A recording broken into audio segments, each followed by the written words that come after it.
Hello, my name is Jeremy, just your average everyday guy. That is until sometime in my early 30s, I developed a spinal condition known as ankylosing spondylitis. It took me from this, 6 foot tall, to this, not 6 foot tall. But I wasn't going to let that get me down forever, so eventually I kicked some bad habits and started fighting back. I still get some pretty strange looks, but I'm now doing what I love, traveling and adventuring. My goal is to show other people with disabilities or anyone facing challenges that your best days don't have to be behind you and that there's always hope.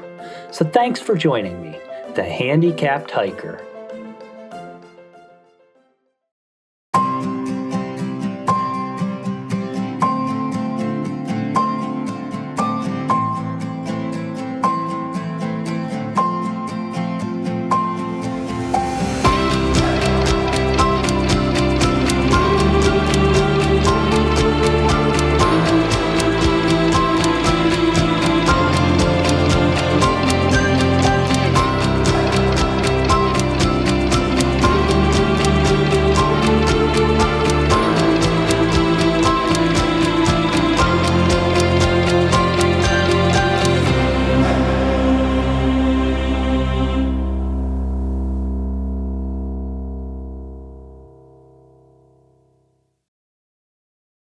On the last episode, I spent the first 2 days in Yellowstone hiking West Thumb Geyser Basin, Grand Prismatic Spring Overlook, Pelican Creek Nature Trail, and the Natural Bridge Trail before a bad storm blew through and made the drive back to camp a bit more interesting.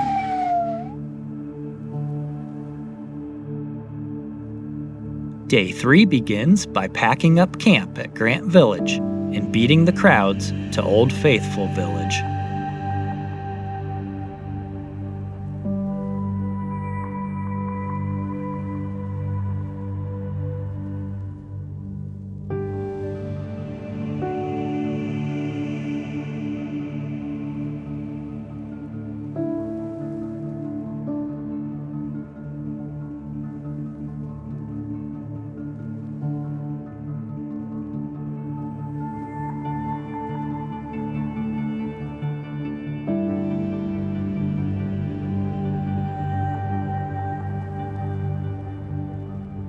I'm not going to take a handicap spot. I'm not going to take a handicap spot because I don't want to rob that from somebody who needs it worse than I do. For the record, I do have an accessible parking placard, but I try not to use it unless I absolutely have to, like if there's no other parking available whatsoever, or if I'm just really hurting from a recent hike. Chances are, someone in better shape than me will take that spot, but that's not on me.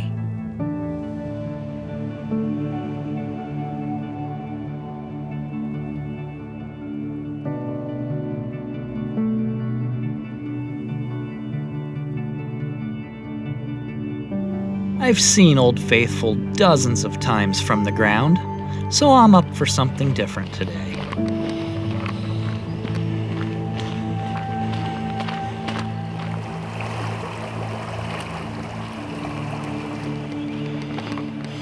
The Observation Point Trail is about 1 mile out and back and leads you up the hillside with some switchbacks.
fresh bear tracks.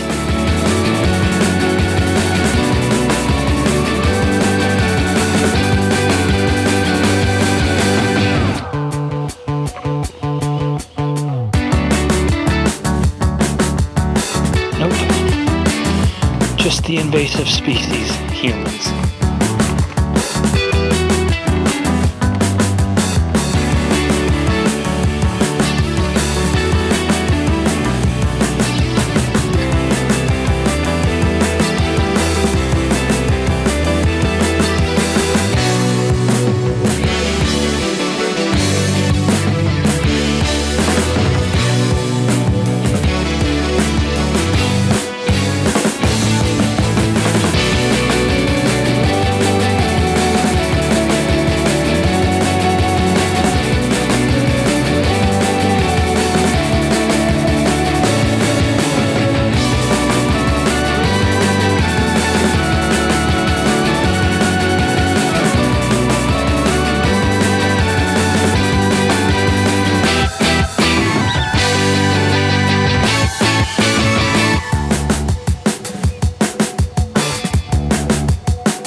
Can you imagine being the first guy ever to see that?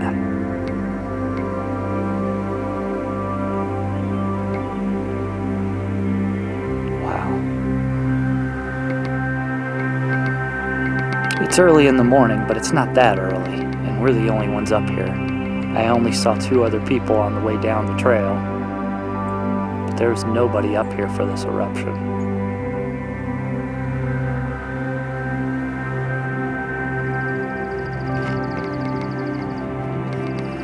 What a place. From here, without any real plan, I'm just going to explore the boardwalks of the Upper Geyser Basin. That is, after a wrong turn leads me over to Solitary Geyser. Hey, why not? I like solitude.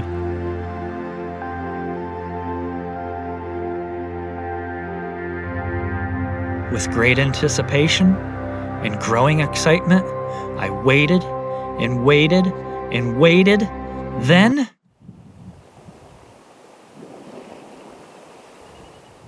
Yeah, pretty lame for a geyser named after such a great card game.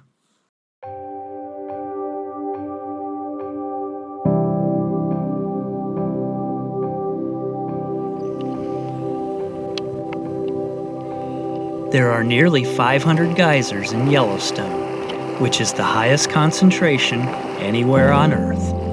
About 60% of the world's geysers are located here, many of which can be seen right here in the Upper Geyser Basin, including Old Faithful Geyser, Castle Geyser, and Grand Geyser, among countless hot springs as well.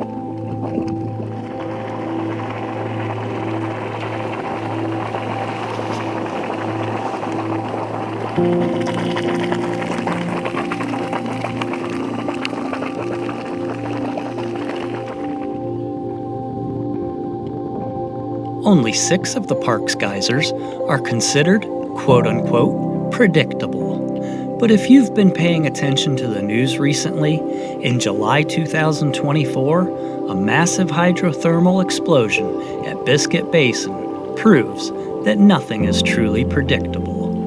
Nature is in charge, and nature does what nature wants. We're just lucky to witness and be a part of it.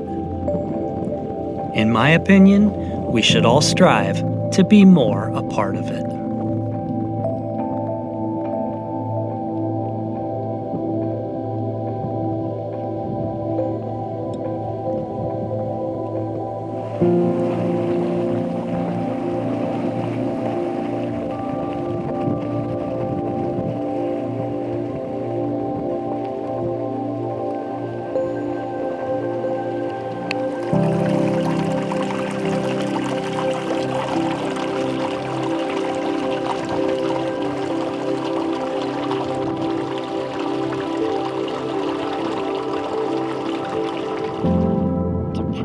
Geyser.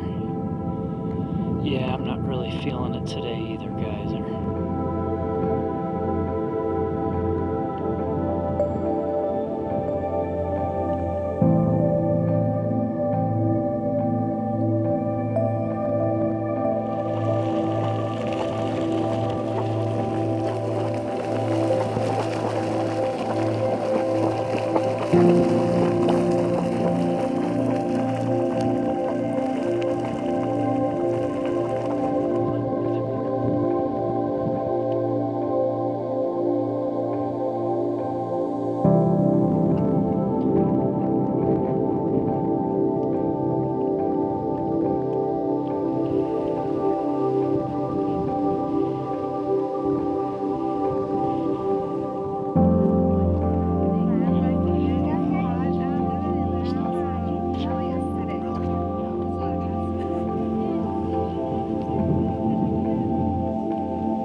Lot of handicap parking here, a lot.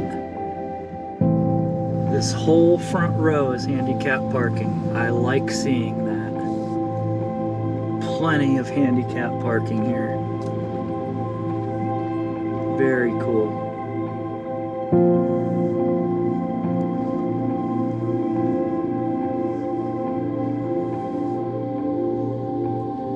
Okay, so I love this park. I do. But Yellowstone before 10 a.m. is a completely different park than Yellowstone after 10 a.m. It becomes a madhouse. A fight for parking and just too many people. If you happen to have a disfigurement or anything that makes you look slightly odd, you can count on there being a lot of very rude people also. But hey, it happens. The world is full of all different kinds of people, including jerks. But if you really want to enjoy this park, get up early. Get up at sunrise, and you can get right into the parking and you can see anything you want to see really easily. What I try to do is get up around sunrise, go do all the really popular things, and then about 10 a.m. I beat it out of there and I head towards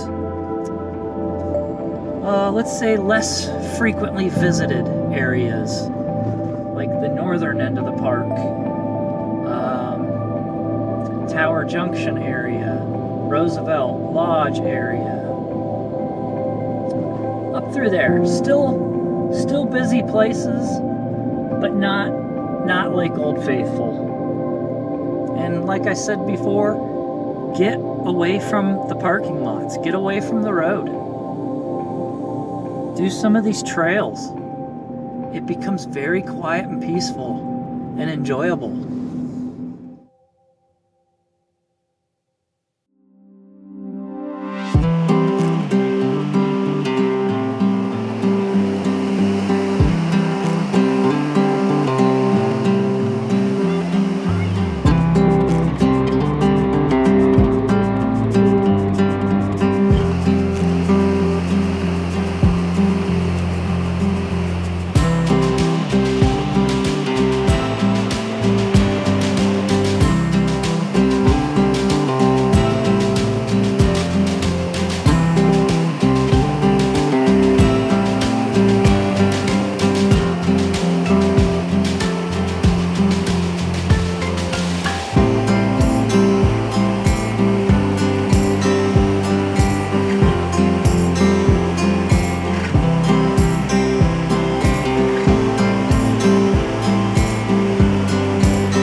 If you are a person in a wheelchair or with severe mobility issues, Keplar Cascades. Very easy parking, very short distance to a very big payoff, in my opinion. Very nice waterfalls. Everyone knows that finding parking in Yellowstone is difficult, but still, you can't park there, buddy.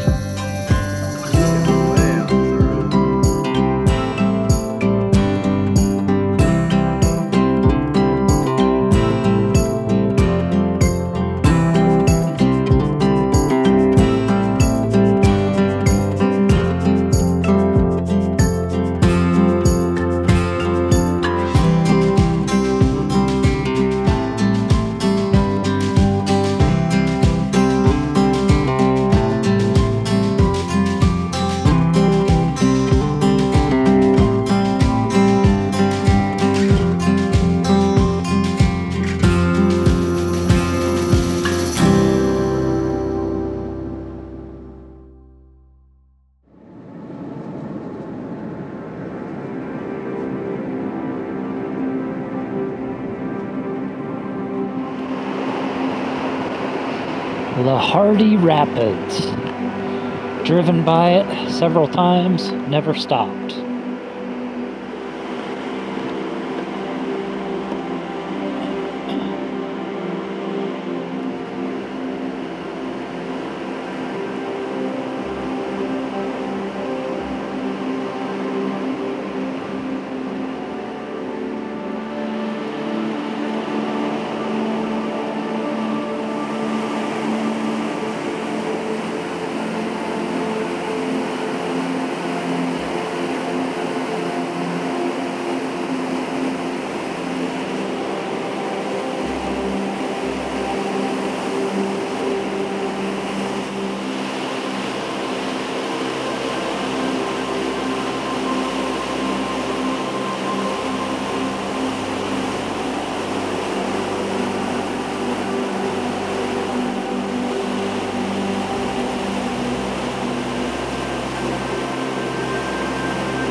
This is Sulphur Cauldron, an easy stop right off the main loop road. The water in this spring has a pH level similar to car battery acid. And yeah, it smells really, really bad, so it's rarely crowded here.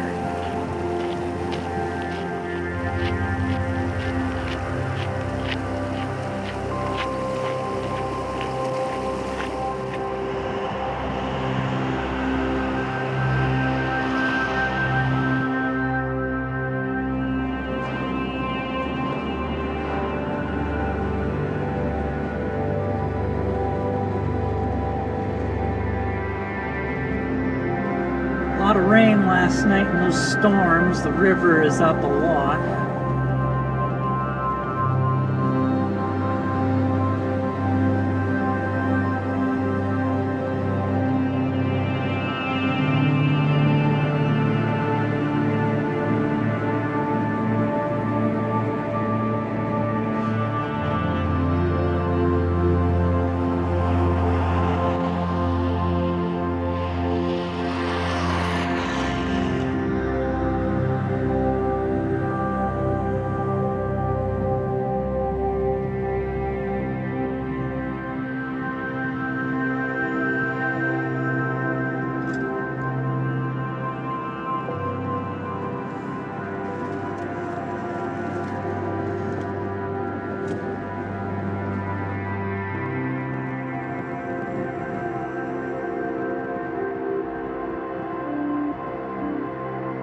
And here we see more of what I described on the last episode as stupiding.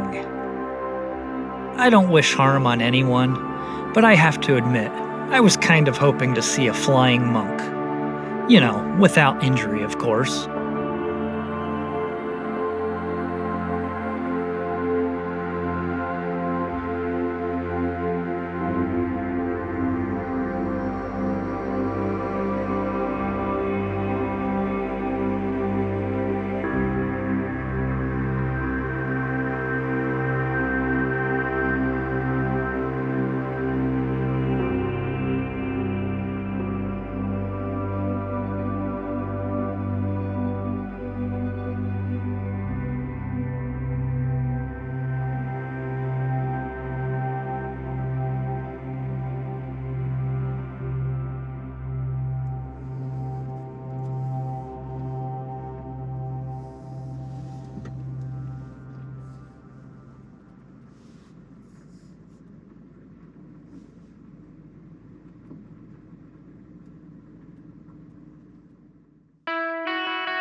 This is Mammoth Hot Springs, a village just inside the park's northern entrance. The buildings you see here are part of Fort Yellowstone, established in the late 1800s when the U.S. Army Cavalry was tasked with protecting the newly designated park. This later led to the creation of the National Park Service. These buildings now serve as park headquarters and the Horace Albright Visitor Center.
Well, that was an action-packed day, and I've had enough human interaction. So I'm just going to get to Madison Junction, where I'll be camping for the next 2 nights.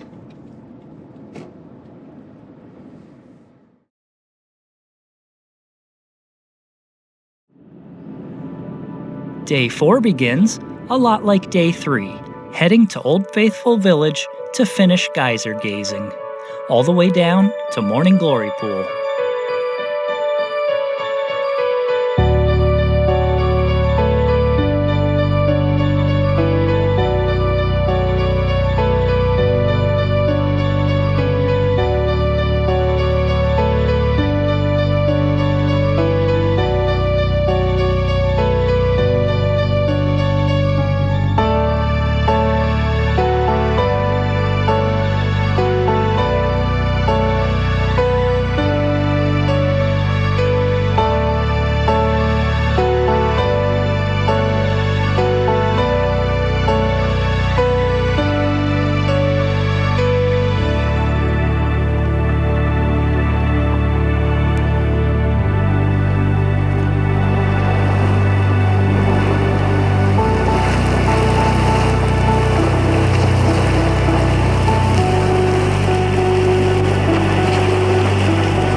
Earlier, I mentioned the recent hydrothermal explosion that occurred on July 23, 2024. Well, this is Black Diamond Pool at Biscuit Basin. This is the pool that suddenly erupted, sending scalding hot water, sediment, and chunks of rock hundreds of feet in the air. Grapefruit-sized rocks were thrown hundreds of feet in every direction, and rocks as big as 3 feet wide rejected closer to the site. It's a miracle that nobody was injured, but this boardwalk was destroyed, and the shape of these pools have now changed. The entire Biscuit Basin area remains closed for the rest of the 2024 summer, while these pools continue to adjust and settle unpredictably.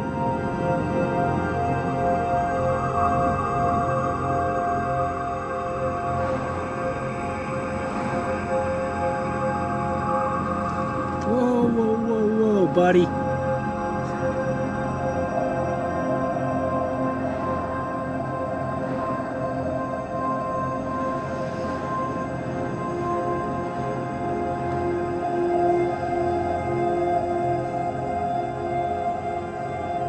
This is going to be an unpopular opinion. As much as I hated the program when it started, I think it may be time for Yellowstone to consider a ticketed entry, similar to what Glacier, Arches, and Rocky Mountain National Parks have instituted. It has simply gotten out of hand and too much for park staff to handle.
Yeah, look at this.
Okay, so it's been a rough few days here in Yellowstone, dealing with traffic and a lot of people who apparently are having difficulty thinking clearly. But I'm over it. No more negativity. I'm on a road trip across this beautiful country with the windows down, wind blowing through my hair, and adventure in my veins, and maybe a little caffeine too. I'm not going to let anything ruin this experience.